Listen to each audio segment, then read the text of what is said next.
2025 has seen the release of 14 new Ninjago sets, and I've been looking at these sets for well over a month, and I think I've solidified my opinions on all of them. So in this video, I'm going to be ranking them all from worst to best. Starting off with number 14. Here I put the Ninja Spinjitzu Temple. I actually like this set for 4 plus set. This is genuinely one of the best 4 plus sets that we've ever gotten, and I do love the build in the back. I think it looks super pretty. The minifigures are nice with 4 of the new ninja, but it is super disappointing that they have no armor pieces, and half of them won't even have hoods, which is weird. Overall, this set is alright, but I just don't think it compares to the other sets that we'll be seeing. Going on to number 13, I have Kai's Mech Storm Rider. Now, I might be overhitting on this set just a little bit, but I do think that this is a pretty awful Ninjago set. The build is just eh. I like the jet thing, at least from the front, but towards the back it definitely gets a little bit thin, and the mech for sure is nothing special. I like the large pieces coming out from the sides, but by no means do they justify the $50 price on this set, which is just kind of atrocious. Not to mention, 3 minifigures is also super lame, given the already underwhelming build, and this set definitely just gives me Monkey Kid vibes, but I don't think it's super good. Going on to number 12, here I have Kai's Dragon Spinjitzu Spinner. This is the worst of the new spinners in my opinion, but definitely not a bad set. For one, these new spinners are actually quite good. They spin for a decent amount of time, and if you have more than one, I think that it could potentially be fun to battle them against each other and try to knock off the plastic pieces from the sides. Kai is my least favorite though, because personally, I'm just a little bored of his color scheme, but this is not a bad gimmick set by any means. Going on to number 11, here I have Sora's Dragon Spinjitzu Spinner. This one's similar to the last spinner, but I love the color scheme a lot more, and it comes with a Dragonian Warrior instead of a lame Dragonian Scout, who is just a lot better. Sora's minifigure is disappointing because I really would have liked to see a brand new suit for Sora like we got for Eren, but we'll see all about that later. Going on to number 10 now, we have Lloyd's Pullback Race Car. It's uninteresting, it doesn't do anything too new or original, but I think it could be a fun toy for children. The pullback feature looks like it works really well in this set, and the design is pretty simple, but that's okay for a kid's toy like this, and this set is definitely meant to appeal to a younger age audience. With this set, you do have some choice. It's not a must-have, but I also feel like if you want to play with it and you like how it looks, you're going to have a lot of fun with it. Next up at number 9, we have another Lloyd set, the Green Forest Dragon. With this set, I think I've just grown more and more in love with this set as the time has gone on. Initially, I wasn't a huge fan, but I've definitely come to appreciate how nice the dragon looks. Personally, the giant wings don't feel out of place, and an all green recolored dragon is definitely nice to get. For me personally, because green is my favorite color. The minifigure selection is really lackluster here, with this goofy Lloyd and a generic Dragonian Scout, and technically this baby Ryu recolor. The minifigures really drag down this set for me, but I don't think they're really that bad, and mostly because the dragon looks so clean and nice, I'm gonna put him here.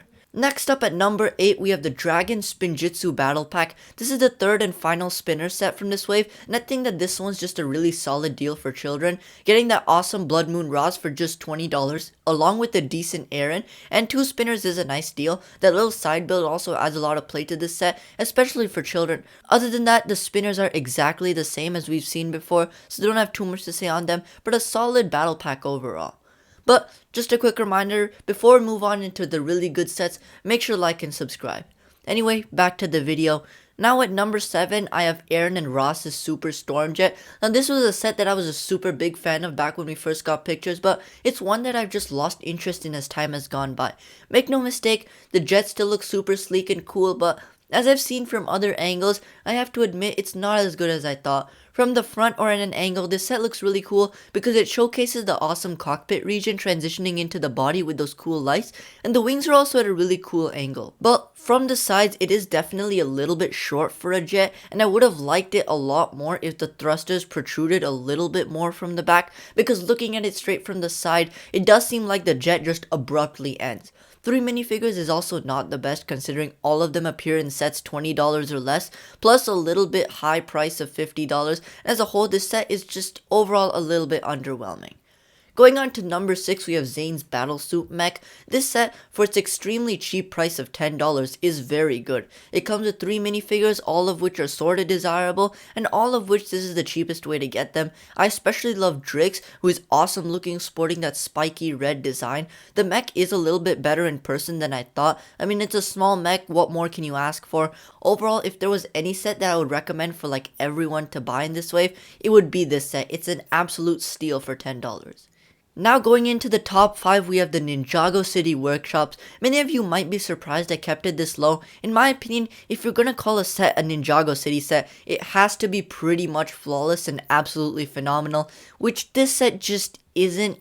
Don't get me wrong, it's a nice good looking build, but it's just not as visually appealing as the other Ninjago City sets. It's not as dense, as colorful, or even as big for that matter. Tucci Tim Mech is forgettable, but the minifigures in this set are just terrible. They're incomplete, inaccurate, only 6 of them if you don't count the generic city figures, and some of them are nice, but most of them are just lame, which is not something I should be saying about a Ninjago City set.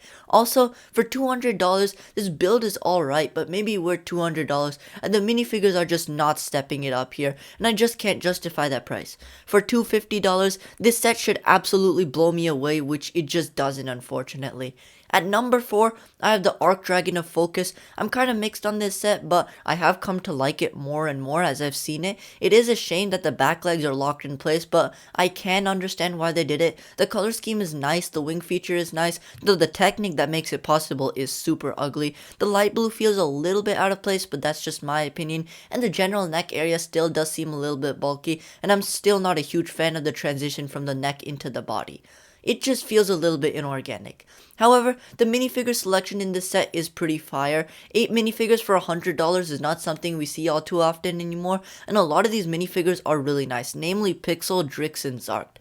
Though getting storm suits for 3 Ninja is nice as well. Yeah, I've really come to like this dragon a lot more, and overall that's elevated this set a lot for me. Now on to the top 3. Here I have the Dragonian Storm Village. This one I've pretty much stayed the same on in terms of my opinions. I still think it's fantastic. 6 minifigures, 3 of which are exclusive, 2 generic nice to get villains, and 1 minifigure where this is the cheapest way to get her.